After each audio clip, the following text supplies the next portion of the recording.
He'd built a quiet life on 10 acres of hard-won peace, a former Marine, a single father, and a man who asked for nothing but to be left alone.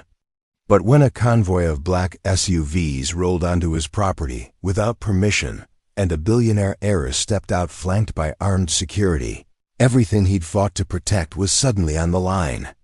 What started as a boundary dispute became something far more dangerous and far more unexpected. She was untouchable, surrounded by wealth and walls no ordinary man could breach. He was unbreakable, forged by war and fatherhood into something her money couldn't buy. In a single moment of confrontation, two worlds collided. Was it a clash that would destroy them both, or the beginning of something neither saw coming? If you believe some encounters are too powerful to ignore, stay with us until the very last word. And don't forget to subscribe. You won't want to miss what happens next. Before we jump back in, tell us where you're tuning in from, and if this story touches you. Make sure you're subscribed, because tomorrow, I've saved something extra special for you. The valley stretched wide and green beneath a sky so clear it hurt to look at. 10 acres of rolling pasture land bordered by oak trees older than memory. A 2-story farmhouse with white shutters that needed paint, and a barn that leaned just enough to show its age but not enough to fall. This was the kind of place where a man could breathe without someone watching, where the only sounds were wind through grass and the distant call of hawks. Weston Doyle stood on his porch, coffee mug in hand, boots planted on weathered wood that had known 3 generations of his family. The morning sun cut long shadows across the driveway, and for a moment, everything was exactly as it should be, peaceful, quiet. Then he heard the engines, not 1, but 3. The low, synchronized rumble of expensive machinery moving in formation. Weston set his mug down on the porch rail and narrowed his eyes toward the dirt road that led to his property. A convoy of black SUVs emerged from the tree line, their polished surfaces gleaming like beetles in the sun. They moved with the kind of precision that spoke of training, of coordination, of people who were used to getting where they wanted to go without asking permission. Weston's jaw tightened. He didn't move from the porch, didn't call out, didn't wave. He just watched as the vehicles rolled past the faded "No Trespassing" sign he'd posted at the property line and continued up his driveway, as if they owned the place. The lead SUV stopped 20 feet from his porch. The other 2 flanked it in a wide V formation, engines still running.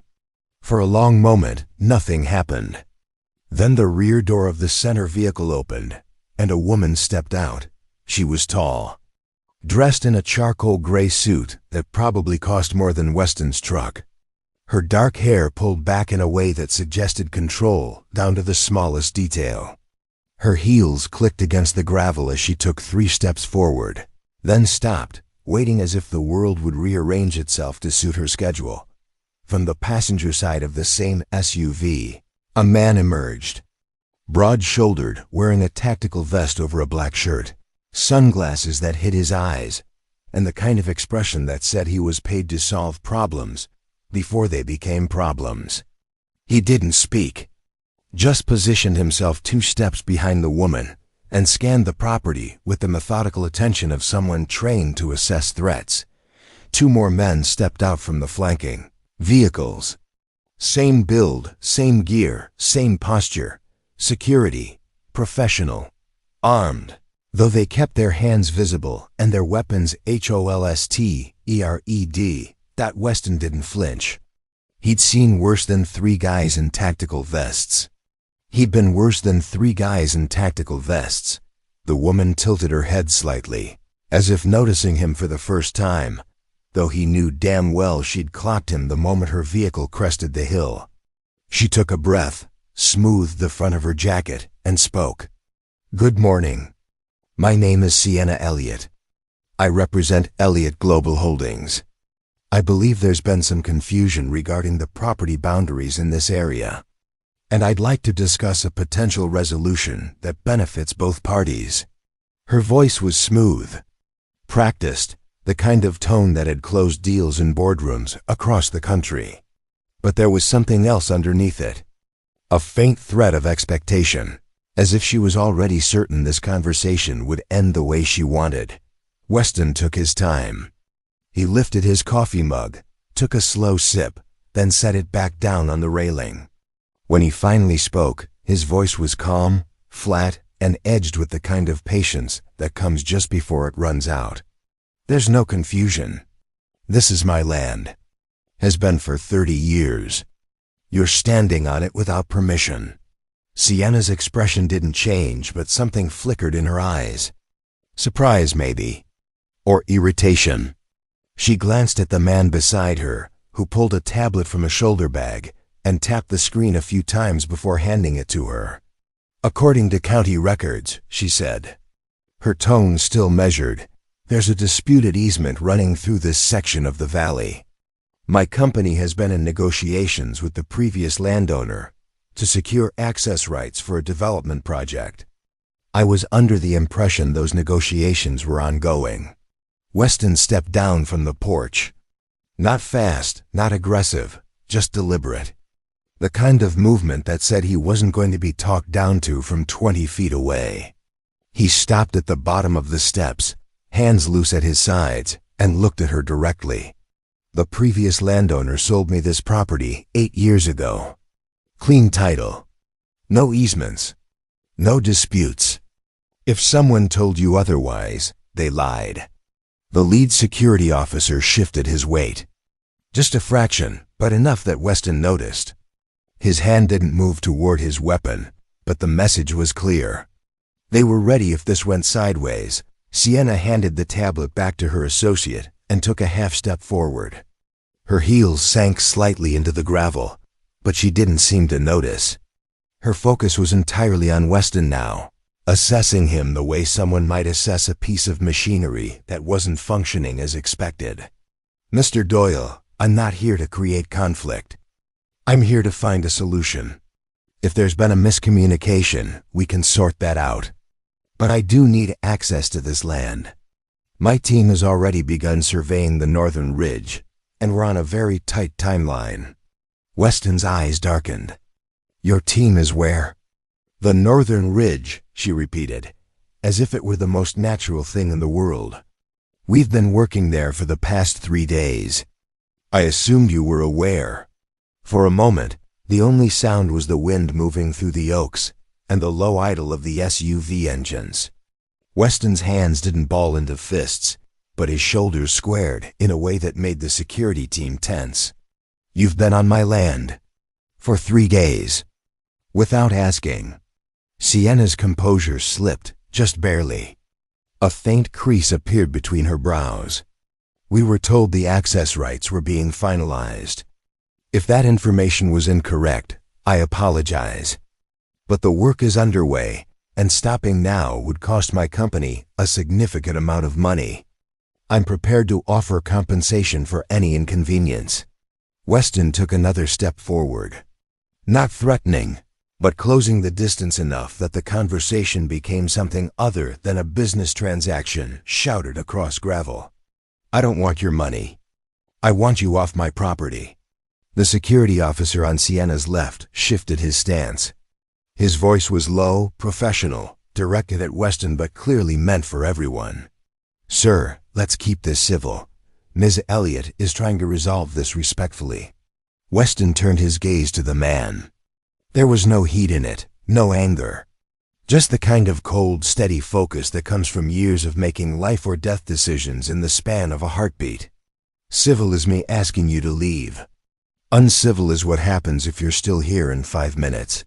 Sienna raised a hand, a subtle gesture that stopped her security officer from responding. She studied Weston for a long moment, and for the first time since she'd stepped out of that SUV. Something like curiosity crossed her face. You're serious? As a heart attack. She glanced back at the vehicles, then at the ridge beyond the barn where her survey team was presumably still working. When she looked at Weston again, her expression had shifted.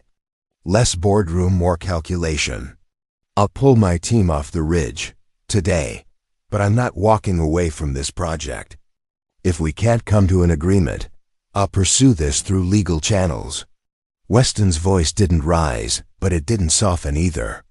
You do what you need to do. But until a judge tells me otherwise, this land is mine. And the next time you want to have a conversation, you call first. You don't roll up with an armed escort like you're storming a compound. For a beat, neither of them moved. The space between them held all the tension of two people who had lived very different lives suddenly forced to occupy the same moment. Then Sienna nodded once, a sharp controlled motion, and turned toward her vehicle. We'll be in touch, Mr. Doyle. She climbed into the SUV without waiting for a response. The door closed with a heavy thunk. The security team filed back into their respective vehicles with the same disciplined efficiency they'd arrived with. Engines revved. Gravel crunched. And within 60 seconds, the convoy was rolling back down the driveway, leaving nothing but dust and the faint smell of exhaust. Weston stood there until the last vehicle disappeared beyond the tree line. Then he turned, walked back up the porch steps, and picked up his coffee. It had gone cold, but he drank it anyway. His eyes still fixed on the dirt road, as if he could will the whole encounter into something that hadn't just happened. Preparing and narrating this story took us a lot of time, so if you are enjoying it, subscribe to our channel. It means a lot to us. Now back to the story. Behind him, the screen door creaked open. A boy, maybe 10 years old, with tousled brown hair and a t-shirt that had seen better days, stepped out onto the porch. He looked at his father, then at the empty driveway, then back at his father. Who was that? The boy asked. Weston set the mug down and exhaled slowly. Trouble. The town of Ashford sat in the crook of the valley like a worn-out boot, comfortable and familiar, but showing its age. Main Street stretched for 6 blocks, lined with brick storefronts that had been there since before the interstate rerouted most of the traffic. A hardware store, a diner with a neon sign that flickered on rainy nights, a post office that doubled as the town's gossip exchange, and a small grocery where everyone knew your name and your business. Weston pulled his truck into the gravel lot behind the diner and cut the engine. The boy in the passenger seat, his son Eli, was already unbuckling his seatbelt, eyes on the door like a dog who knew where the good scraps came from. Can I get pancakes? Eli asked. You had cereal 2 hours ago. That was breakfast. This is second breakfast. Weston shook his head, but there was a faint smile tugging at the corner of his mouth. You've been watching too many movies. They climbed out of the truck and headed inside. The diner smelled like coffee and bacon grease, the kind of smell that lived in the walls and the vinyl booth seats. A bell chimed above the door as they entered, and the woman behind the counter looked up with a grin that could light up a cave. Weston Doyle, as I live and breathe. Twice in 1 week. You trying to make me think you're sociable?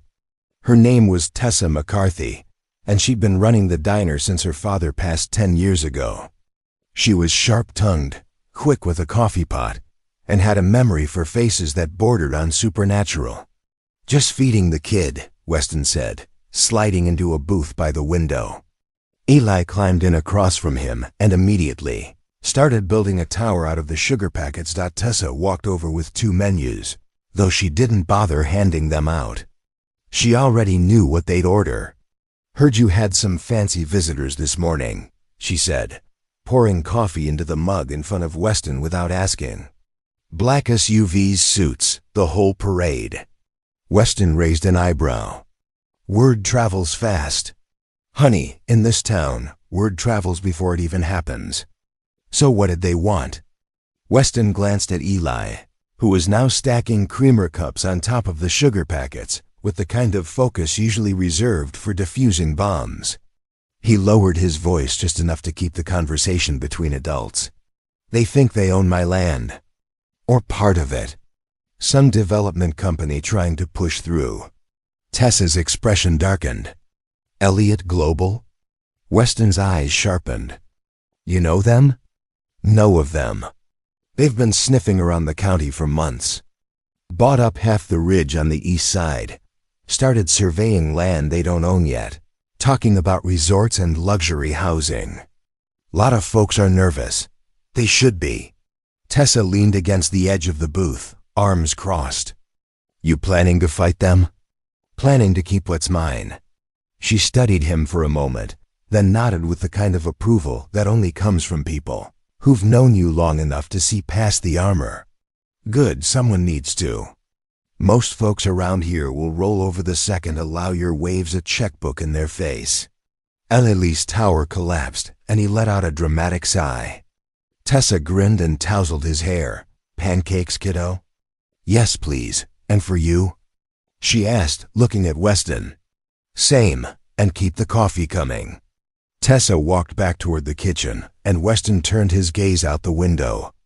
The street was quiet, just a few cars parked in front of the hardware store. An old man sweeping the sidewalk in front of the post office. Normal, ordinary, the kind of place where people still waved at each other and remembered when your birthday was. Eli leaned forward, his voice dropping to a conspiratorial whisper. Dad, are we in trouble? Weston looked at his son. The kid had his mother's eyes, bright and curious, and a way of asking questions that cut straight to the bone. He'd been through enough change in his short life. Lost his mom to cancer when he was 6, moved from base to base during Weston's final years in the service, and finally landed here when Weston decided he was done with orders and wars and everything that came with them. This land, this house, this quiet life, it was supposed to be the place where trouble stopped finding them. No, Weston said, his voice steady. We're not in trouble. But some people think they can take what isn't theirs. And we're not going to let them. Eli nodded, satisfied with that answer in the way kids are when they trust the person giving it. Across town, in a hotel suite that cost more per night than most people in Ashford made in a week, Sienna Elliott stood in front of a wall of windows overlooking the valley. Her reflection stared back at her, sharp and composed, but her mind was elsewhere. The meeting with Weston Doyle had not gone the way she'd planned. She was used to negotiations, used to people who postured and demanded, but ultimately folded when the numbers got big enough. Weston hadn't postured. He hadn't demanded. He'd simply said no, and meant it. Behind her, a woman in her mid-50s sat at the suite's dining table, laptop open, fingers moving across the keyboard with the kind of speed that suggested she'd been doing this for decades. Her name was Kendall Harper, and she was Sienna's chief of operations. If Sienna was the face of Elliott Global, Kendall was the engine. Legal says the easement claim is shaky at best, Kendall said without looking up. The previous owner never signed the final documents. It was all verbal, and verbal doesn't hold up in court. Not in this county anyway. Sienna didn't turn around. What about eminent domain? Possible, but it'll take months. Maybe longer. And the optics are terrible. You start seizing land from a single-father veteran in a small town, and the press will bury you. Sienna's jaw tightened. She'd built her company by being smarter, faster, and more ruthless than everyone else in the room. But she'd also built it by knowing when to pivot, when to adapt, and when to recognize that brute force wasn't the only tool in the box. Then we go a different route, she said. Find out everything about Weston Doyle, his finances, his history, his vulnerabilities. There's always leverage. We just have to find it. Kendall's fingers paused on the keyboard. You sure you want to do this? Guy seemed pretty dug in. Sienna turned, her expression cool and unreadable. I didn't get where I am by walking away the first time someone said no. Kendall resumed typing, and Sienna returned her gaze to the window. Somewhere out there, on 10 acres of land she needed to make her project work, was a man who'd looked her in the eye and told her to leave. No negotiation. No compromise. Just a line in the dirt and the quiet certainty that he'd defend it. Most men she dealt with wanted something. Money, status, recognition. She could work with want. But Weston Doyle didn't want anything from her. And that made him dangerous in a way she hadn't anticipated. Her phone buzzed. A text from her head of security. Survey team pulled off the ridge. No incidents. Awaiting further instructions, she typed back a single word. Standby. Outside, the sun dipped lower, casting long shadows across the valley. And in the space between two worlds, one built on wealth and power, the other on soil and stubbornness, a line had been drawn. Neither side knew yet how deep it would cut, or what it would cost to hold. The law office of Brennan and Associates sat on the second floor of a brick building that had once been a bank. The original vault door still stood in the back hallway, now used to store old case files and forgotten wills. The waiting room smelled like coffee and old paper. And the chairs were the kind that made you sit up straight, whether you wanted to or not. Weston sat in one of those chairs. Hat in his hands, boots leaving faint dust marks on the worn carpet. Across from him, behind a desk cluttered with folders and a computer that looked older than Eli, sat Roland Brennan, the only attorney in Ashford who didn't work for the county or the bank. Roland was in his 60s. Gray-haired, with glasses that slid down his nose every time he leaned forward to read something.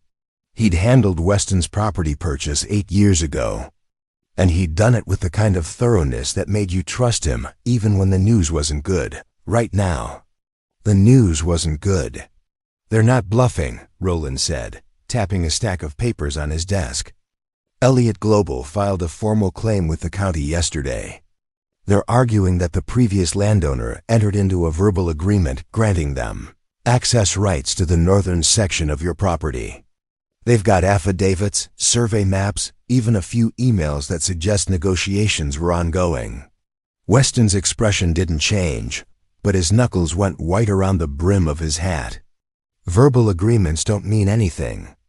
Verbal agreements don't mean anything. In most cases, you'd be right. But they're not just claiming a verbal agreement.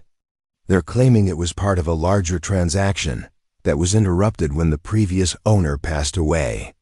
They're arguing that the intent was clear and that you inherited not just the land, but the obligations attached to it. That's garbage. It is, Roland agreed. But it's expensive garbage. They've got a legal team that could tie this up in court for years. And even if you win, you'll spend a fortune getting there. Weston set his hat on his knee and exhaled slowly. So what are my options? Roland leaned back in his chair, the springs creaking under his weight. Option 1, you fight it. We file a counterclaim, argue that there was no binding agreement, and force them to prove their case in court. It'll cost you, but you've got a strong position. Clean title, no recorded easements, and a seller who never signed anything. And option 2? You negotiate. Let them have limited access to the ridge in exchange for compensation. It's not ideal, but it keeps you out of court and puts money in your pocket. Weston's jaw tightened.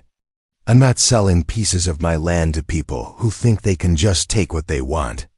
Roland nodded as if he'd expected that answer. Then we fight. But I need you to understand what that means. Elliott Global has deep pockets and a reputation for grinding people down.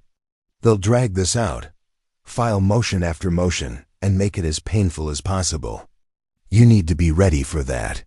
Weston stood, picking up his hat and settling it back on his head. I've been through worse than a legal fight, Roland. Just tell me what you need from me. Documentation. Anything you've got on the original sale. Communication with the previous owner. Records of improvements you've made to the land. The more we can show that you've been the sole owner and operator of this property, the stronger our case. I'll get it to you. Roland stood as well, extending his hand. Weston shook it, and for a moment, the two men stood there in the quiet of the old office, the weight of what was coming settling between them like dust. One more thing, Roland said. Be careful. Companies like Elliott Global don't just fight in courtrooms. They fight in the press, in the community, anywhere they can get leverage. If they think they can pressure you into backing down, They will. Weston's expression was carved from stone. Let them try. He left the office and walked down the stairs to the street. The afternoon sun was high and hot, and the town moved at its usual unhurried pace. But something felt different now. The air had a charge to it, like the moments before a storm breaks. His truck was parked across the street, and as he crossed, he noticed a figure leaning against the passenger door. A woman, mid-30s, dressed in jeans and a blazer, her dark hair pulled into a ponytail.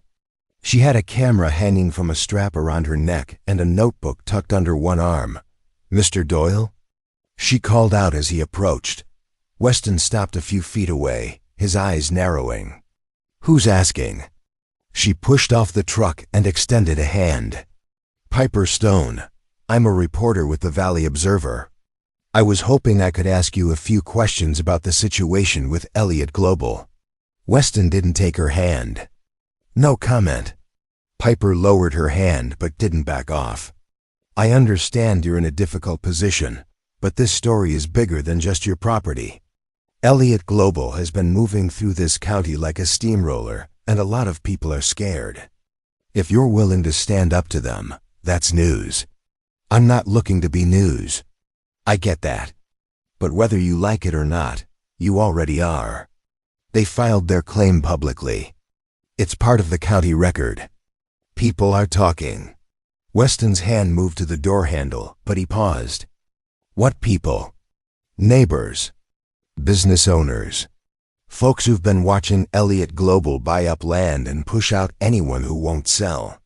You're not the first person they've gone after, Mr. Doyle, but you might be the first one with the guts to say no and mean it." Weston studied her for a long moment. She didn't flinch, didn't smile, just met his gaze with the kind of steady patience that said she'd wait as long as it took. "I've got nothing to say that'll help your story," he said finally. "Maybe not.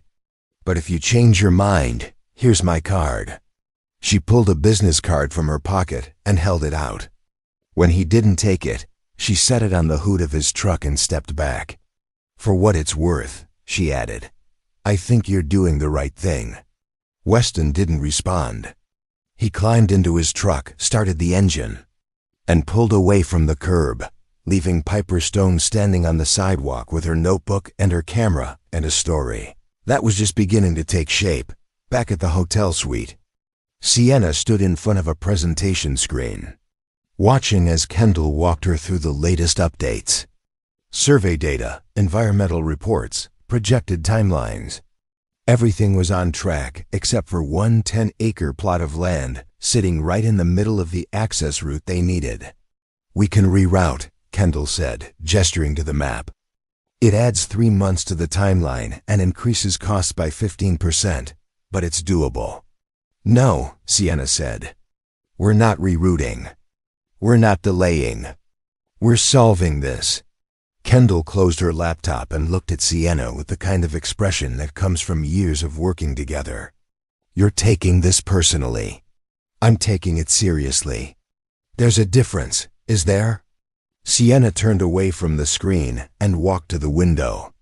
The valley stretched out below her, green and quiet and completely indifferent to her plans. Somewhere out there, Weston Doyle was going about his day, feeding his son, fixing fences, living a life that had nothing to do with her. And yet, their lives were now tangled in a way neither of them had asked for. "He doesn't trust me," Sienna said quietly. Kendall raised an eyebrow. "Should he?" Sienna didn't answer. Instead, she picked up her phone and scrolled through the background report her team had compiled on Weston Doyle, former Marine, honorably discharged, widower, single father. No criminal record, no debt, no scandals. Just a man who'd bought a piece of land and wanted to be left alone. The report also included a note at the bottom, flagged by her head of security. Subject shows signs of advanced tactical awareness. Recommend caution in any direct engagement. Sienna set the phone down and exhaled slowly. She'd built an empire by reading people, by finding their pressure points and applying just enough force to get what she needed. But Weston Doyle didn't have the usual pressure points. He didn't want her money. He didn't care about her influence. And he wasn't intimidated by her security team that left only one option. She'd have to change tactics. Not force. Not pressure. Something else. Set up a meeting, she said, turning to Kendall. Not at his property. Somewhere neutral. The diner in town, maybe. Make it informal. Just me and him. Kendall looked skeptical. You think he'll show? He will, because he's curious. And because he wants to know what I'm really after. And what are you really after? Sienna's expression was unreadable. A solution. One that works for both of us. Kendall didn't look convinced, but she nodded and pulled out her phone to make the arrangements. Outside, the sun began its slow descent toward the western hills, and the shadows grew longer across the valley. The chess pieces were moving into position, and neither player was willing to concede the board. The diner was quieter than usual for a Thursday evening. Most of the regulars had already come and gone, leaving behind empty coffee cups and the faint smell of fried onions. Tessa stood behind the counter, wiping down the surface with a rag that had seen better days. Her eyes darting toward the clock every few minutes. Weston sat in the corner booth. The same one he always chose when he came here. It gave him a clear view of the door and the parking lot beyond. Old habits. Ellie was at home with Mrs. Brennan, Roland's wife, who'd offered to watch him for the evening. She hadn't asked why, and Weston hadn't explained. Small towns had a way of knowing when to leave space for things that needed to happen quietly. He'd been sitting there for 10 minutes when the black sedan pulled into the lot. Not an SUV this time, just a simple luxury car with tinted windows. The driver stayed in the vehicle as the rear door opened, and Sienna Elliott stepped out. She was dressed differently tonight. No suit, no heels. Just dark jeans, a simple blouse, and a leather jacket that looked expensive, but understated. Her hair was down, falling past her shoulders in a way that made her look younger, less like the woman who'd rolled onto his property with an armed escort. Tessa noticed her immediately. She set down the rag and crossed her arms, watching as Sienna walked to the door and pushed it open. The bell chimed, and for a moment, the two women locked eyes. Tessa's expression was neutral, but her posture said everything. This was her place, and strangers were measured before they were welcomed. Sienna approached the counter first. Good evening. I'm meeting someone. Tessa nodded toward the corner booth. He's been waiting. Sienna turned and saw Weston. He hadn't stood up, hadn't acknowledged her beyond a brief glance. She walked over slowly, her footsteps careful on the worn linoleum, and stopped at the edge of the table. Thank you for agreeing to meet, she said. Weston gestured to the seat across from him. Didn't agree to anything. You asked. I showed up. There's a difference. I showed up. There's a difference. Sienna slid into the booth, setting her bag on the seat beside her. Up close, without the buffer of security or the distance of gravel and porch steps, she could see the details. The lines around his eyes, the kind that came from squinting into the sun or the scope of a rifle. The scar along his jawline, faded but still visible. The way his hands rested on the table, loose but ready. Tessa appeared with a pot of coffee and 2 cups. She poured without asking, set the pot down between them, and walked away without a word. Sienna wrapped her hands around the cup, letting the warmth seep into her fingers. I wanted to apologize for showing up the way I did. That wasn't the right approach. Weston picked up his own cup but didn't drink. You're used to people rolling over when you apply pressure. I'm not most people. I'm starting to understand that. For a moment, neither of them spoke. The silence stretched, but it wasn't uncomfortable. It was the kind of silence that happens when two people are trying to figure out how much truth they can afford to tell. Why do you need my land? Weston asked finally. Sienna set her cup down and met his gaze. The Northern Ridge is the access point for a development project I've been working on for 2 years. A sustainable resort community. High-end, but environmentally responsible. It's designed to bring jobs, tourism, and revenue to this area without destroying what makes it valuable in the first place. Sounds nice on paper. It is nice. And it's real. I've already invested millions. Permits, surveys, infrastructure planning. But without access through your property, the whole thing falls apart. The alternate routes add months and costs that make the project unfeasible. Weston leaned back, his expression unreadable. So you need me more than I need you? Sienna hesitated, then nodded. Yes. It was the first time she'd admitted it out loud, and the weight of the words settled between them like a stone dropped into still water. Then why should I help you? Weston asked. Not hostile, just direct. Because I'm willing to pay you more than the land is worth. Because the project will benefit this community. And because I think, despite what you might believe, we're not enemies. We just want different things. Weston studied her, his eyes sharp and assessing. You don't know what I want? Then tell me. He was quiet for a long moment, his fingers tracing the rim of his coffee cup. When he spoke, his voice was low but steady. I want to raise my son somewhere he can grow up without looking over his shoulder.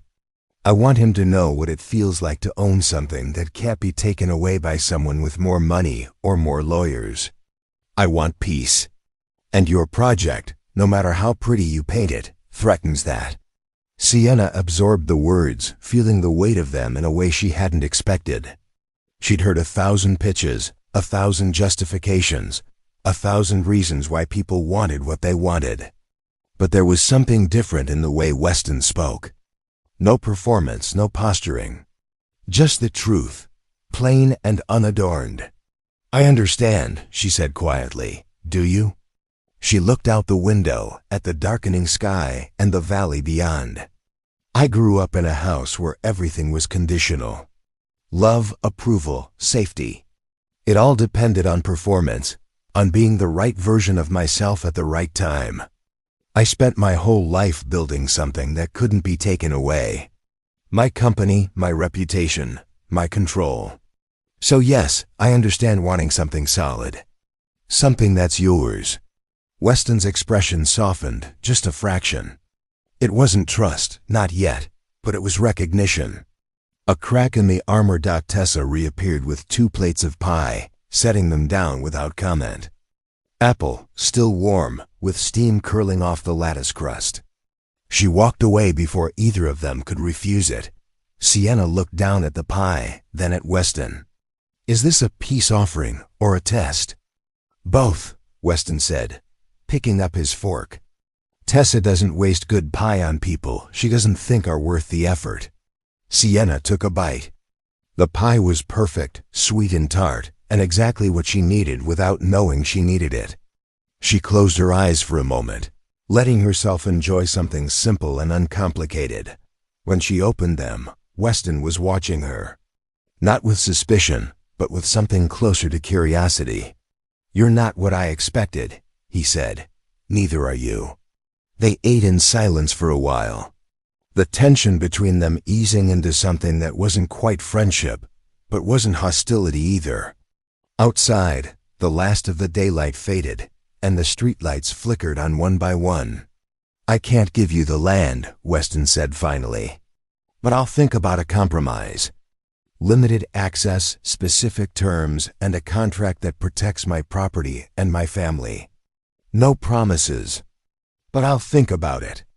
Sienna nodded slowly. That's more than I expected when I walked in here. Don't get used to it. A faint smile crossed her face. Noted. She reached into her bag and pulled out a business card, setting it on the table between them. My personal number. If you want to talk, call me directly. No lawyers, no security. Just us. Weston picked up the card, turning it over in his fingers before tucking it into his shirt pocket. I'll be in touch. Sienna stood, leaving a $20 bill on the table, even though the pie hadn't been on any menu. Weston didn't stop her. She walked to the door, paused, and looked back. Thank you for hearing me out." Weston raised his coffee cup in a silent acknowledgement, and she stepped out into the night. The sedan pulled away, taillights disappearing down the road. And Weston sat alone in the booth, staring at the half-eaten pie and wondering what he'd just agreed to consider. Tessa came over and refilled his coffee. "She's trouble, I know, but not the kind you expected." Weston looked up at her. "No, not the kind I expected." Tessa smiled, just a little. "Good. You've been alone long enough, Weston. Maybe it's time you remembered what it's like to let someone in, even if it's complicated." Weston didn't answer. He just drank his coffee and watched the empty road, knowing that whatever happened next, things had already started to change. 3 days after the meeting at the diner, a late-season storm rolled into the valley without warning. The sky turned the color of old bruises, and the wind picked up with enough force to rattle windows and send loose branches skittering across the road. By mid-afternoon, the rain came in sheets, heavy and relentless, turning the dirt roads into rivers of mud. Weston was in the barn when he heard the first crack of thunder. Ayla was inside the house, supposedly doing homework but more likely building something elaborate out of blocks. The horses were restless, stamping and snorting in their stalls, and Weston moved among them with calm efficiency, checking latches and water troughs. That's when he heard the car, not the roar of an engine racing up the driveway, but the strained whine of a vehicle struggling against mud and gravity. He walked to the barn door and looked out into the rain. A sedan, sleek and expensive and completely wrong for these conditions, was stuck halfway up the drive, its wheels spinning uselessly in the deep ruts. Weston grabbed his jacket and hat, pulling both on as he stepped into the downpour. The rain hit him like a slap, cold and hard, soaking through his clothes in seconds. He jogged toward the car, boots sinking into the mud with every step. The driver's door opened, and Sienna Elliott climbed out, her business casual outfit already drenched, her hair plastered to her face. She looked at the stuck car, then at Weston, and for the first time since he'd met her, she looked completely out of her element. "I didn't think the rain would be this bad," she said, raising her voice over the storm. "You're not from around here," Weston said flatly. "This is what rain looks like." He moved to the front of the car, crouching to inspect the wheels. They were buried deep, the undercarriage resting on a ridge of mud. It wasn't going anywhere without help. "Come on," he said, straightening. "You can't stay out here." Sienna hesitated, glancing back at the car as if leaving it felt like abandoning ship. But another crack of thunder decided for her, and she followed Weston as he led the way toward the house. They reached the porch just as the rain intensified, drumming against the roof like 1,000 impatient fingers. Weston pushed the door open and stepped inside, water dripping off him in streams. Sienna followed, shivering despite herself. Eli appeared in the hallway, eyes wide. "Dad, there's a lady." "I noticed," Weston said. "Eli, go grab some towels from the bathroom, and maybe one of those old blankets from the closet." Eli ran off, his footsteps echoing through the house. Weston turned to Sienna, who stood awkwardly in the entryway, dripping onto the worn hardwood floor. "Why are you here?" he asked, not unkindly, but with genuine confusion. Sienna wiped the rain from her face. "I wanted to bring you something. A proposal. Terms for the access agreement. I thought if I delivered it in person, it might carry more weight than an email. In the middle of a storm. I didn't check the weather." Despite himself, Weston almost smiled. Clearly, Eli returned with an armful of towels and a thick quilt that had seen better days. Weston handed a towel to Sienna, who accepted it gratefully and began drying her face and hair. The warmth of the house was already starting to seep into her bones, chasing away the chill. "You should get out of those wet clothes," Weston said. "I'll find you something dry." Sienna looked down at herself. Her blouse was see-through now, clinging to her skin, and her jeans were caked with mud. She nodded, too cold and too tired to argue. too cold and too tired to argue. Weston disappeared into a bedroom and returned a moment later with a flannel shirt and a pair of sweatpants. "They'll be big, but they're dry. Thank you." He pointed her toward the bathroom, and she vanished down the hall. Weston stood in the kitchen, peeling off his own wet jacket and hanging on a hook by the door. Ailey watched him with the kind of curious intensity that only kids can manage. "Is she staying for dinner?" Eli asked. "Looks like it. Are we having the good mac and cheese or the regular kind?" Weston ruffled his son's hair. "We'll make it the good kind." 20 minutes later, Sienna emerged from the bathroom wearing Weston's clothes.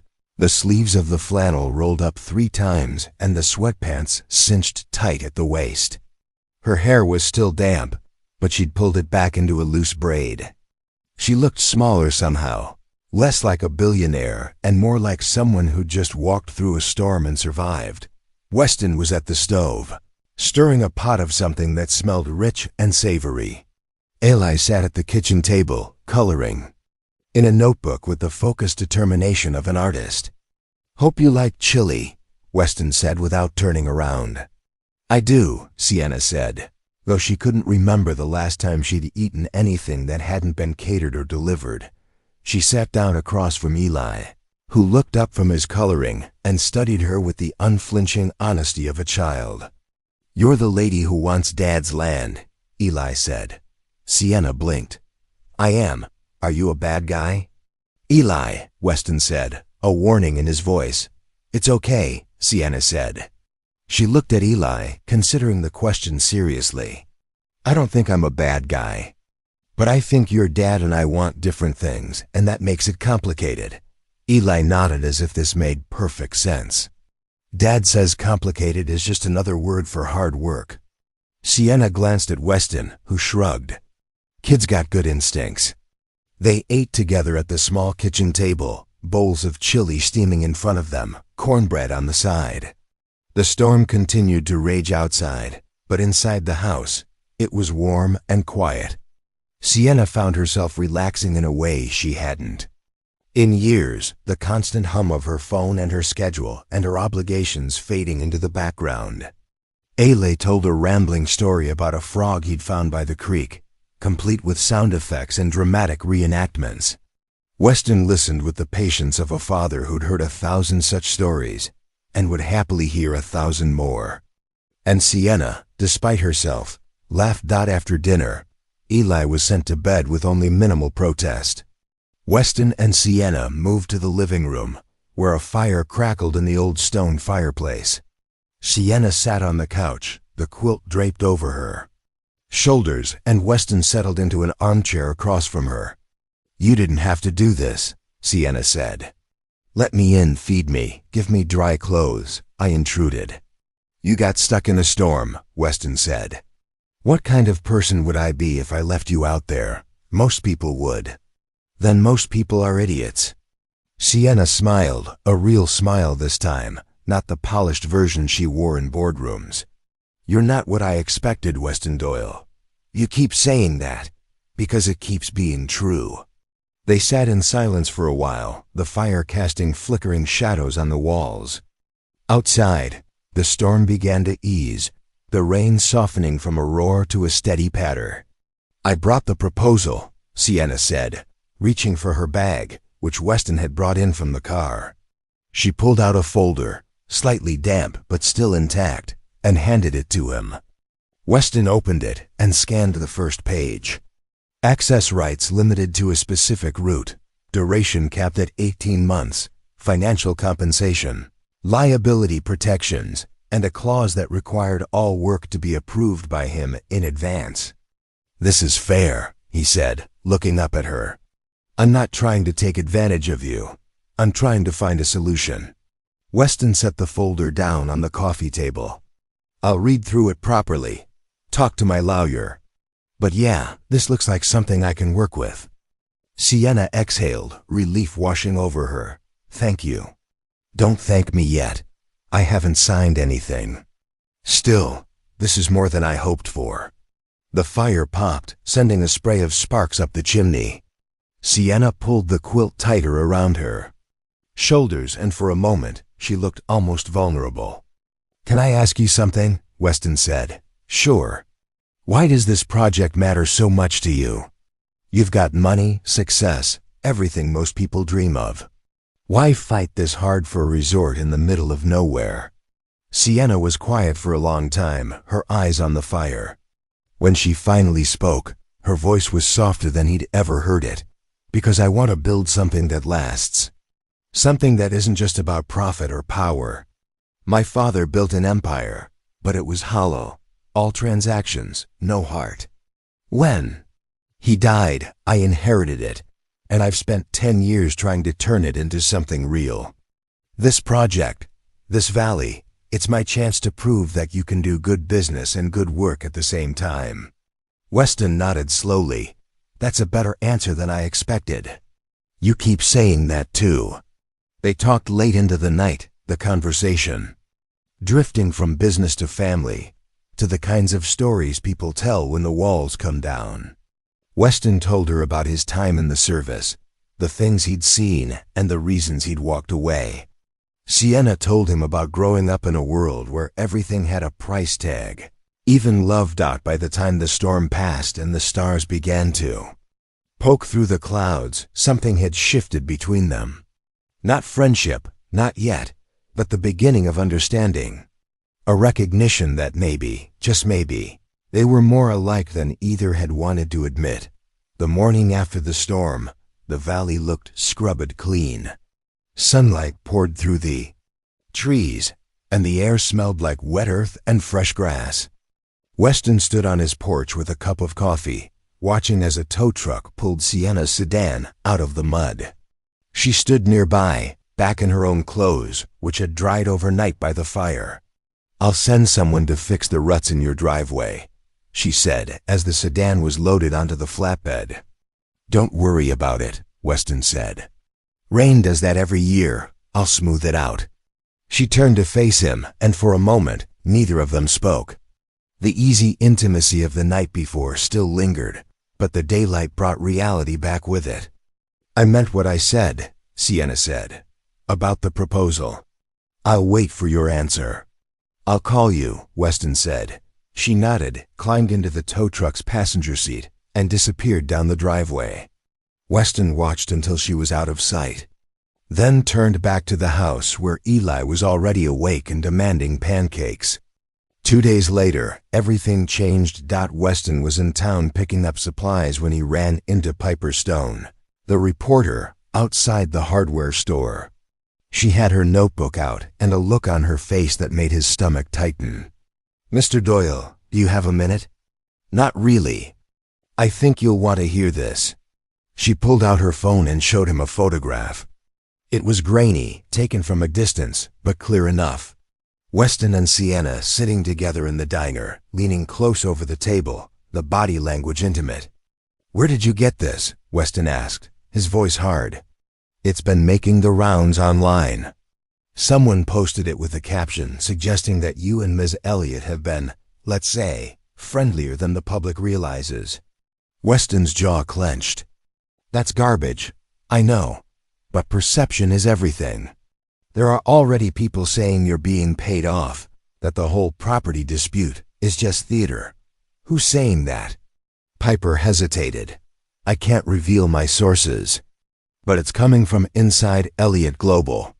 Someone wants people to think this deal is corrupt." Weston handed the phone back, his mind racing. "Print what you want." "I don't care. I'm not printing anything," Piper said. "I'm giving you a heads up, because this is about to get a lot worse." She was right. By that afternoon, the photo had spread across local social media, shared and reshared with increasingly hostile commentary. Some called Weston a sellout. Others accused Sienna of using charm and manipulation to get what she wanted. The truth didn't matter. The narrative had taken on a life of its own. Weston's phone rang. It was Roland. "We've got a problem," the lawyer said. "Elliott Global just filed an amended claim. They're now alleging that you entered into a verbal agreement with Ms. Elliott during your meeting at the diner. They've got witness statements, timestamps, the whole package. That's a lie. I know it is, but they're playing dirty, Weston. This isn't about the land anymore. This is about discrediting you. Weston hung up and stared at his phone. The proposal Sienna had given him was still sitting on his kitchen table, unsigned. He'd been planning to review it with Roland, to make sure everything was airtight before committing. Now it felt like a trap. His phone buzzed again. A text from an unknown number. You should have taken the money when you had the chance. Weston deleted it, but another came through immediately. Small-town hero, big-time fool. He blocked the number, but the messages kept coming from different accounts, a coordinated attack designed to rattle him. That evening, Sienna called. Weston, I just saw the photo. I didn't authorize this. Someone inside my company is sabotaging both of us. You think I believe that? I don't care if you believe it. It's the truth. I'm pulling the amended claim. I'm going to find out who's behind this and fire them. Maybe you're the one behind it. There was a long pause. When Sienna spoke again, her voice was ice. If you really think that, then we're done. But I'm telling you, someone is trying to destroy this deal and make us enemies in the process. And if we let them, we both lose. Lose. Weston didn't answer. He just hung up. That night, he sat on the porch long after Eli had gone to bed, staring out at the dark valley. Somewhere out there, someone was pulling strings, turning a complicated situation into a war. And Weston had no idea who to trust anymore. The letter arrived on a Tuesday morning, delivered by certified mail. Weston signed for it without looking at the return address, assuming it was something routine from Roland's office. But when he tore open the envelope at the kitchen table, his blood went cold. It was a cease and desist order, issued by Elliott Global's legal team. The language was dense and aggressive, accusing him of harassment, defamation, and interference with legitimate business operations. It claimed that Weston had made threatening statements to company personnel and had engaged in a campaign to damage Sienna Elliott's reputation through false allegations. None of it was true. But the letter made it clear that if he continued to interfere with their operations, they would pursue legal action that could result in financial penalties severe enough to force him to sell the property just to cover the cost. Weston read it twice, his hands steady but his mind racing. This wasn't Sienna. He knew that much, even through the anger and confusion. This was someone else, someone using the company's resources to wage a personal war. He called Roland immediately. They're trying to bury you in paperwork, Roland said after reviewing the letter. This is intimidation, plain and simple. But responding to it will cost you money and time. And that's exactly what they want. So what do I do? You could ignore it, call their bluff, or you could fight back. But that means hiring additional counsel, filing counterclaims, and getting dragged through a process that could take months. Weston closed his eyes, feeling the weight of it pressing down on him like a boot on his chest. I don't have months. I don't have the money to fight a company with unlimited resources. Roland was quiet for a moment. Then maybe it's time to consider walking away. Sell them the easement, take the money, and move on. No, Weston, I know this isn't what you want to hear, but sometimes the smart move is the hard one. You've got Eli to think about. You can't protect this land if you're bankrupt. Weston hung up without responding. He sat at the table, staring at the letter, feeling something inside him crack. Not break, not yet, but crack. The kind of fracture that starts small and spreads if you're not careful. That afternoon, he drove into town to clear his head. He parked outside the diner, intending to grab coffee and think through his options. But when he walked inside, the atmosphere was different. Tessa greeted him, but her smile was strained. A few of the regulars glanced his way, then quickly looked down at their plates. He slid into his usual booth, and Tessa brought him coffee without asking. You okay? She asked quietly, not really. She glanced around, then leaned in closer. People are talking, Weston. About you and that Elliot woman. Some folks think you sold out. Others think she played you. Either way, it's not good. Weston felt the exhaustion settle into his bones. I didn't sell anything. And I didn't get played. I know that. But you know how it is. Truth doesn't travel as fast as gossip. He drank his coffee in silence, feeling the eyes of the town on him even when they weren't looking directly. By the time he left, the weight of it felt heavier than any pack he'd carried in the service. When he got home, Ailey was sitting on the porch steps, tossing the baseball into his glove over and over. He looked up when Weston climbed out of the truck, and his face was tight with something Weston recognized immediately. Worry.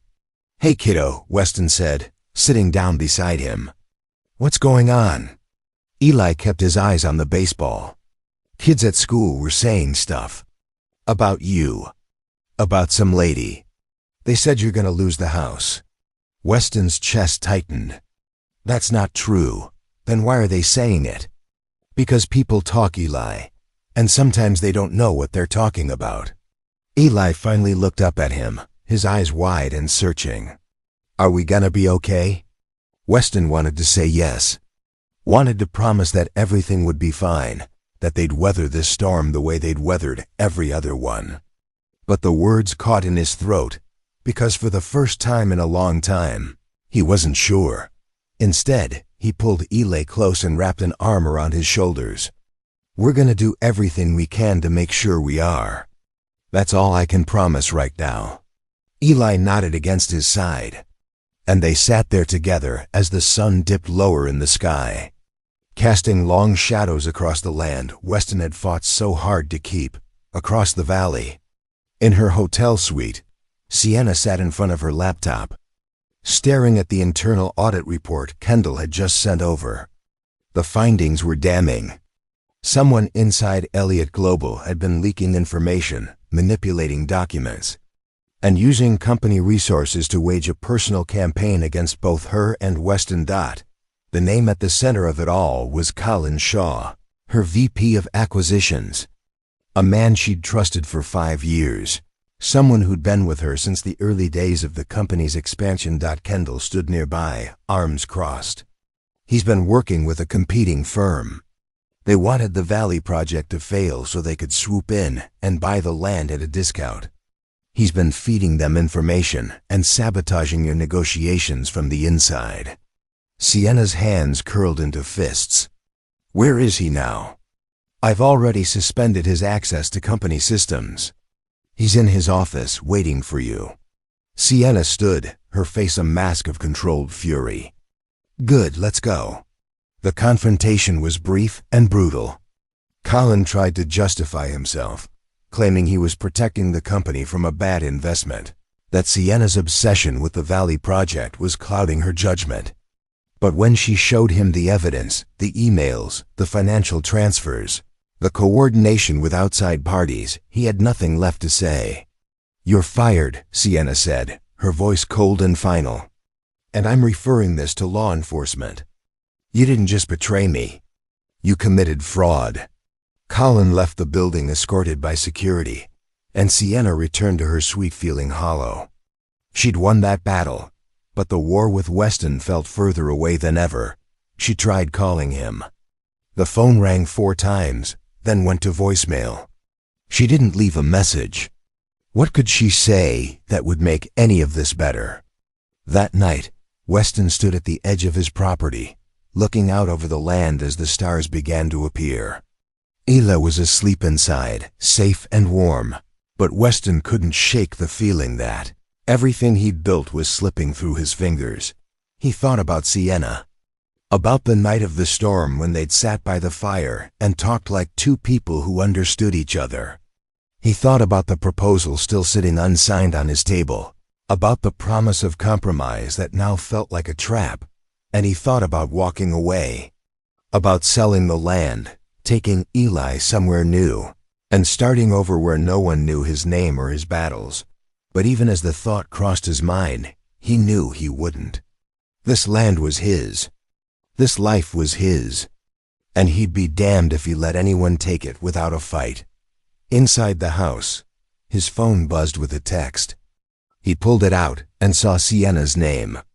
I found who was behind it. He's gone. I'm sorry for everything. Please call me.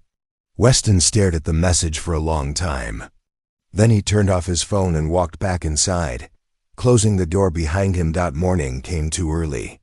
Weston woke to the sound of his phone buzzing on the nightstand, a relentless rhythm that dragged him out of sleep. He reached for it, eyes still heavy, and saw Roland's name on the screen. Yeah, he answered, his voice rough. We need to meet, now. There's something you need to see. An hour later, Weston sat in Roland's office, a cup of bad coffee cooling in his hand. Roland had his laptop open, and Piper Stone sat in the chair beside Weston, her notebook balanced on her knee. I've been digging into Elliott Global, Piper said without preamble. Specifically into the internal structure and who's been calling the shots on this Valley project. And I found something. She turned the laptop toward Weston. On the screen was a series of emails, time-stamped over the past 6 months. They were between Colin Shaw and an outside firm called Brookline Development Group. The content was damning. Plans to sabotage Sienna's negotiations, strategies to discredit Weston publicly, and financial projections showing how Brookline stood to profit if the Elliott Global project collapsed. Shaw was feeding them everything, Piper said. Proprietary information, survey data, even details about Sienna's personal meetings. He wanted the project to fail so Brookline could move in and buy up the land for pennies on the dollar. Weston scanned the emails, his jaw tightening with each line. Does Sienna know about this? She fired Shaw yesterday, Roland said. But I don't think she knows the full extent of it. And there's more. He clicked to another file. This one was a background report on Colin Shaw, compiled by a private investigator Piper had hired. The report detailed Shaw's financial troubles, a gambling problem that had left him deep in debt, and payments from Brookline totaling over $200,000 in the past year. He sold her out, Weston said quietly. And he tried to make you the villain in the process, Piper added. The photo at the diner, the social media campaign, even the cease and desist letter. All of it traces back to him. All of it traces back to him. Weston set the coffee cup down and leaned back in his chair, processing the information. He'd spent the past week believing that Sienna was either complicit or incompetent. Now he realized she'd been fighting the same battle he had, just from a different side. What do we do with this? He asked. We give it to her, Roland said. And we make sure Shaw and Brookline face consequences. But more importantly, we clear your name. Because right now, this town thinks you're the problem. And that needs to change. Weston nodded slowly. Set up a meeting. I'll talk to her. Piper leaned forward. And I'll run the story. But I need your permission to use your name and the details of what happened. Weston hesitated. He'd spent years avoiding attention, keeping his head down and his life private. But this was bigger than his comfort. This was about protecting his son, his land, and the truth. Do it, he said. That afternoon, Weston drove to Sienna's hotel. He didn't call ahead, didn't make an appointment. He just walked into the lobby, took the elevator to the top floor, and knocked on her door. Kendall answered, her expression wary. Mr. Doyle, I need to talk to Sienna. Kendall hesitated, then stepped aside. Sienna was standing by the window, her back to the door.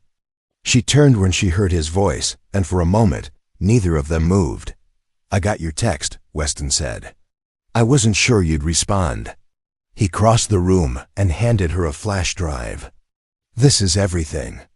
Emails, financial records, proof that Shaw was working against you. Piper Stone is running the story tomorrow. I thought you should see it first.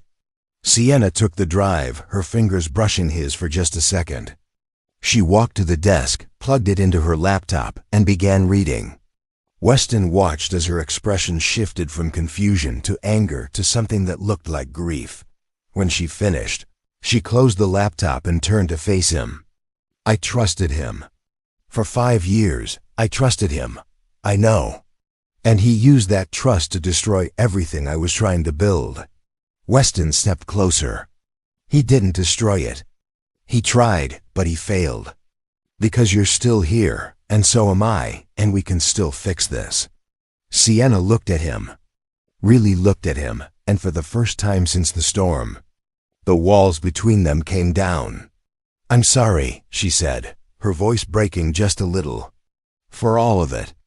For the way I came onto your land, for the pressure, for not seeing what was happening inside my own company.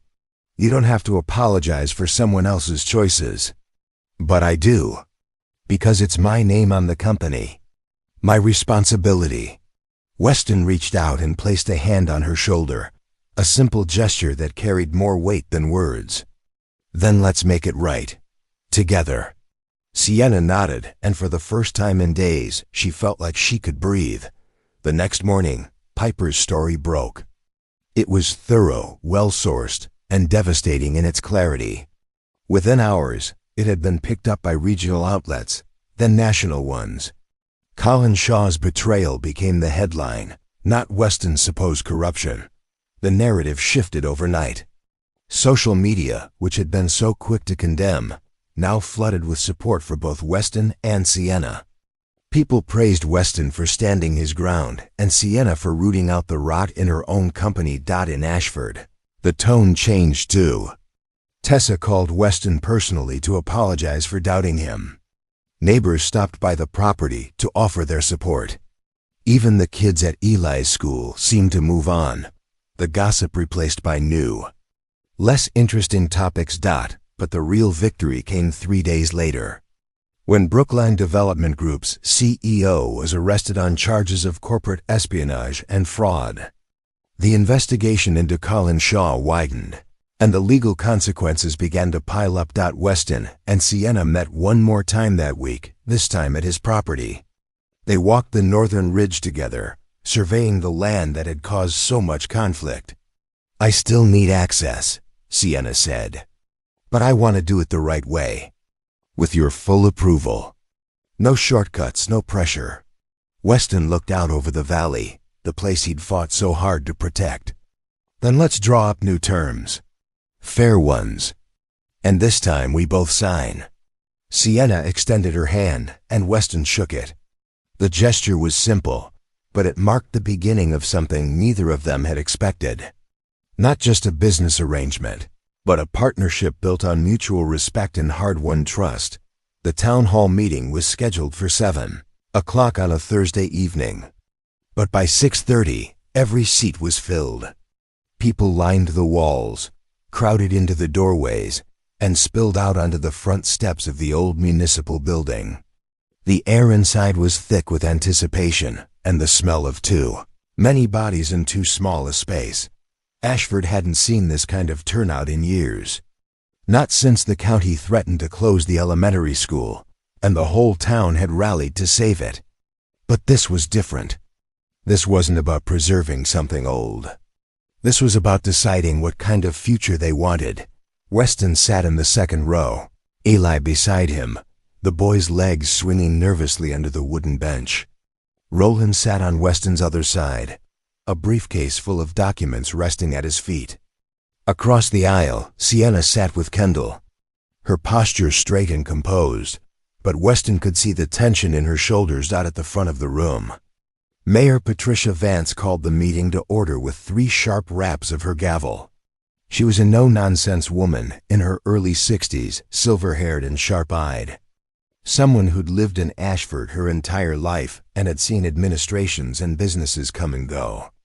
Good evening, everyone, she said, her voice cutting through the murmur of the crowd. We're here tonight to discuss the proposed development project by Elliott Global Holdings and the concerns raised by members of this community. This is a public forum, which means everyone gets a chance to speak, but we do it respectfully. Understood? A chorus of agreement rippled through the room. The mayor gestured to Sienna. Ms. Elliott, you have the floor. Sienna stood, smoothing the front of her jacket. She walked to the podium at the center of the room, and every eye followed her. For a moment, she simply stood there, letting the weight of their attention settle. "Thank you, Mayor Vance," she began. "And thank you all for being here. I know there's been a lot of confusion and concern about what my company intends to do in this valley. So I want to take this opportunity to be completely transparent." She clicked a remote, and a screen behind her lit up with a detailed map of the proposed development. The resort community was laid out in careful sections, clustered housing units designed to blend with the landscape, green spaces that preserved the natural ecosystem, access roads that minimized environmental impact. "This project is designed to bring sustainable growth to Ashford," Sienna continued. "Jobs in construction, hospitality, and service industries. Increased tourism that supports local businesses, and significant tax revenue that can fund schools, infrastructure, and public services." A hand shot up in the third row. The mayor nodded, and a man in his 50s stood. "What about the land you're taking? What about the people who don't want to sell?" "That's a fair question," Sienna said. "And the answer is simple. We're not taking anything. Every piece of land we've acquired has been purchased willingly from owners who chose to sell. And for those who don't want to sell, like Mr. Doyle, we're working on access agreements that respect their property rights while allowing the project to move forward." Another voice called out from the back. "What about Colin Shaw? What about all the shady stuff that's been in the news?" The room went quiet. Sienna didn't flinch. "Colin Shaw was my VP of acquisitions, and he betrayed my trust in this company's values. He engaged in illegal activity to sabotage this project for his own financial gain. He's been terminated, and he's facing criminal charges. I take full responsibility for not catching it sooner, but I want to be clear. His actions do not reflect the integrity of this project or the people working on it." She paused, letting that sink in. "I also want to publicly apologize to Weston Doyle, who was targeted by Shaw's campaign of misinformation. Mr. Doyle has been nothing but principled in his defense of his property, and he deserves respect, not slander." The room shifted. People glanced at Weston, some nodding, others still skeptical. Weston kept his eyes forward, his expression neutral. The mayor gestured to Weston. "Mr. Doyle, would you like to respond?" Weston stood slowly, and the room seemed to lean forward.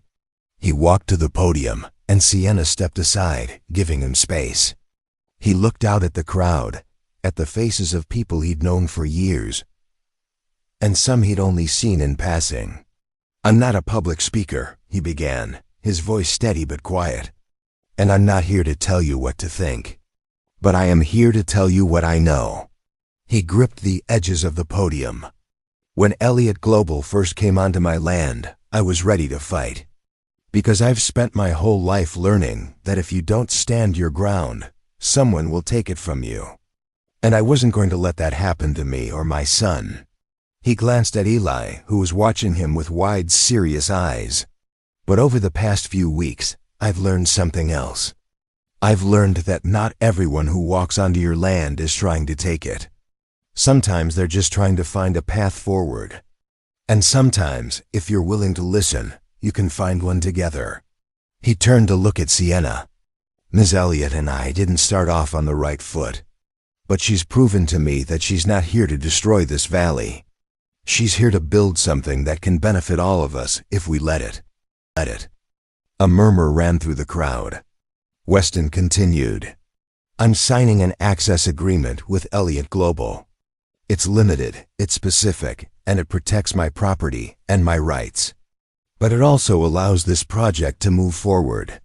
Because I believe this town deserves a future that's more than just surviving. We deserve a chance to grow." He stepped back from the podium, and for a moment, the room was silent. Then someone in the back started clapping.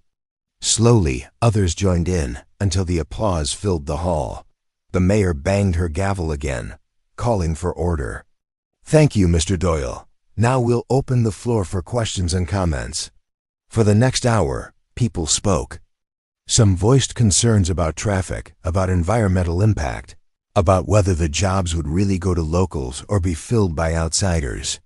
Sienna answered every question with patience and detail, pulling up data, showing projections, making commitments in writing. Kendall took notes, documenting every promise, every concern, every suggestion. This wasn't just a public relations exercise. It was a binding conversation, the kind that would shape the project going forward. When the meeting finally ended, people lingered, clustering in small groups to continue the discussion. Weston made his way through the crowd, shaking hands, accepting claps on the shoulder, fielding questions from neighbors who wanted to know more about the agreement he'd signed. Sienna found him near the exit, Eli half asleep on his feet beside him. "Thank you," she said quietly, "for what you said in there. I meant it. I know. That's why it mattered." Weston shifted Eli's weight, the boy leaning heavily against his side. "This isn't the end, you know. People are still going to be watching, still going to be judging."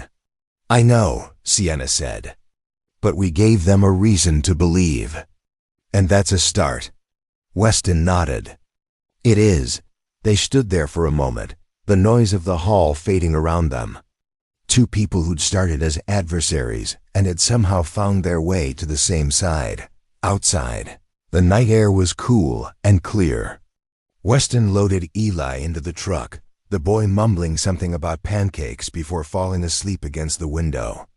Weston climbed into the driver's seat and sat there for a moment, looking back at the town hall where lights still glowed in the windows. He thought about the past few weeks, about the anger and the fear and the moments when he'd been ready to walk away from everything. But he hadn't. He'd stood his ground, found the truth, and made a choice that honored both his principles and his practical needs. As he pulled out of the parking lot and headed home, he felt something he hadn't felt in a long time. Hope. Not the naive kind that ignores reality, but the hard-won kind that comes from facing the worst and choosing to believe in something better anyway. Behind him, in the town hall, Sienna stood with Kendall, reviewing the notes from the meeting. "That went better than I expected," Kendall said. "It did," Sienna agreed. "But the real work starts now." Kendall closed her laptop. "You think he'll hold up his end?" Sienna looked toward the door where Weston had exited, a faint smile crossing her face. "Yeah, I think he will."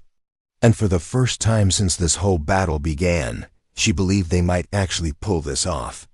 Not through force or manipulation, but through the kind of partnership that's built on respect, honesty, and the willingness to see each other as people instead of obstacles.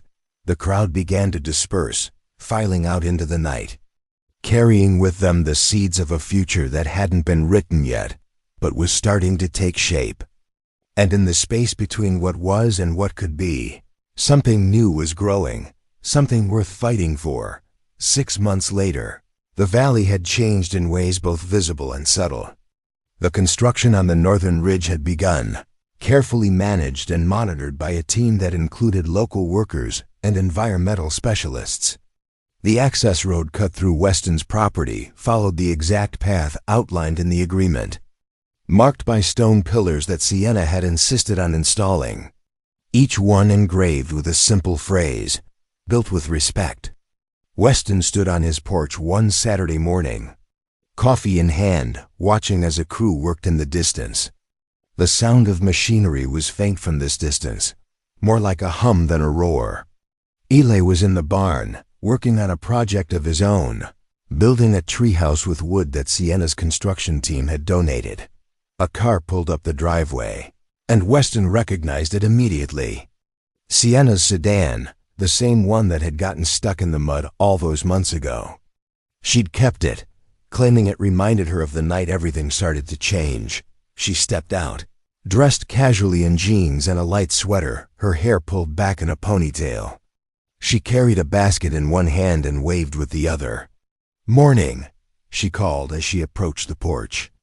"Morning," Weston replied, setting his mug on the railing. "What brings you out here?" "Thought I'd bring breakfast. Tessa packed enough food for an army, and I figured you and Eli could help me make a dent in it." She climbed the steps and set the basket down. Inside were fresh pastries, fruit, and what looked like Tessa's famous cinnamon rolls. Weston raised an eyebrow. "You're bribing me with baked goods now? Is it working?" "Depends on whether there's coffee in there, too." Sienna laughed and pulled out a thermos. "Of course there is." They sat together on the porch steps, the morning sun warming the wood beneath them. In the distance, Eli emerged from the barn, saw Sienna, and came running over with the kind of excitement that only kids can muster for people they've decided are worth their trust. "Miss Sienna, come see what I built." Sienna set down her coffee and stood, letting Eli pull her by the hand toward the barn. Weston followed, a smile tugging at the corner of his mouth as he watched his son chatter excitedly about measurements and angles, and how he'd figured out the best way to anchor the platform dot inside the barn. The treehouse frame stood propped against a workbench, rough but sturdy. Sienna examined it with genuine interest, asking questions that Eli answered with pride. "This is impressive work," she said. "You've got a good eye for structure." Eli beamed. "Dad says if you're gonna build something, build it right. Your dad's a smart man." They spent the rest of the morning together, the three of them. Weston and Sienna helped Eli carry the treehouse frame out to the old oak near the fence line, and together they hoisted it into place. It took patience and teamwork, and more than once they had to stop and recalibrate, but by early afternoon, the platform was secured and Eli was climbing up to test it. "Careful," Weston called, standing below with his arms ready to catch. "I got it, Dad." Sienna stood beside Weston, watching as Eli settled onto the platform and looked out over the property with the satisfaction of someone who'd built something with his own hands. "He's a good kid," she said quietly. "He is." Weston agreed. "He's been through a lot, but he's stronger than he knows. He gets that from you." Weston glanced at her. "Maybe, but he's also learning that it's okay to let people in. That's something I had to relearn myself." Sienna met his gaze, and for a moment, the space between them held all the weight of the journey they'd traveled together. From confrontation to compromise, from suspicion to trust. "I'm glad you did," she said. "Let me in, I mean. Me too."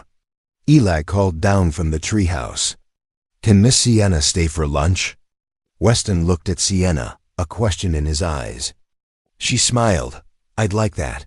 They walked back to the house together, Eli running ahead to announce that they needed to make the good mac and cheese, not the regular kind. Weston shook his head, but he was already mentally going through the ingredients in the pantry dot as they reached the porch. Sienna paused. "I've been thinking about something." "Yeah?" "The project is going well. Better than I expected, actually. But I've realized something over these past months. The project was never really about the resort or the revenue. It was about proving I could build something that mattered. Something real." Weston nodded, understanding more than she was saying. "And I think I have," she continued. "But not just the resort. This, what we've built here. The trust, the partnership, the friendship. That matters more than any building ever could." Weston was quiet for a moment, then he reached out and took her hand. It was a simple gesture, but it carried the weight of everything unspoken between them. "You're right," he said. "It does matter. And I'm grateful for it." Inside the house, they made lunch together, the three of them moving around the kitchen with an ease that comes from familiarity and affection. Eli set the table, Sienna grated cheese, and Weston stirred the pot. The rhythm of it all feeling like something that had always been and always would be. After lunch, they sat on the porch again, watching as the sun began its slow descent toward the western hills. The construction noise had stopped for the weekend, and the valley was quiet except for the rustle of wind through the trees and the distant call of birds. I never thought I'd end up here, Sienna said. Sitting on a porch in the middle of nowhere, eating mac and cheese with a Marine and his son. Life's funny that way, Weston replied. It is. But I wouldn't change it, neither would I. As the afternoon stretched into evening, Eli fell asleep on the porch swing, curled up under an old quilt. Weston and Sienna sat in comfortable silence, watching the sky turn gold, and then pink and finally deep purple as the stars began to appear. Thank you, Sienna said finally, for giving me a chance. For seeing past the money and the company and all the things that usually define me. For seeing me. For seeing me. Weston turned to her, his expression soft in the fading light. Thank you for proving that not everyone with power uses it to take. Some people use it to build. And that's worth believing in. They sat together as the night settled over the valley. Two people who'd started as strangers and adversaries and had somehow found their way to something. Neither had expected, but both desperately needed.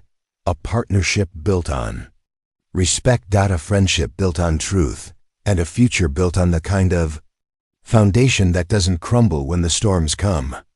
Because it was forged in the fire of conflict and tempered by the willingness to choose trust over fear. In the distance, the lights of the construction site glowed faintly, a promise of what was being built. But here, on this porch, with a sleeping boy and two people who'd learned what it meant to stand together, something even more valuable had already been created. A home. A haven. A place where the walls came down and the heart could finally rest.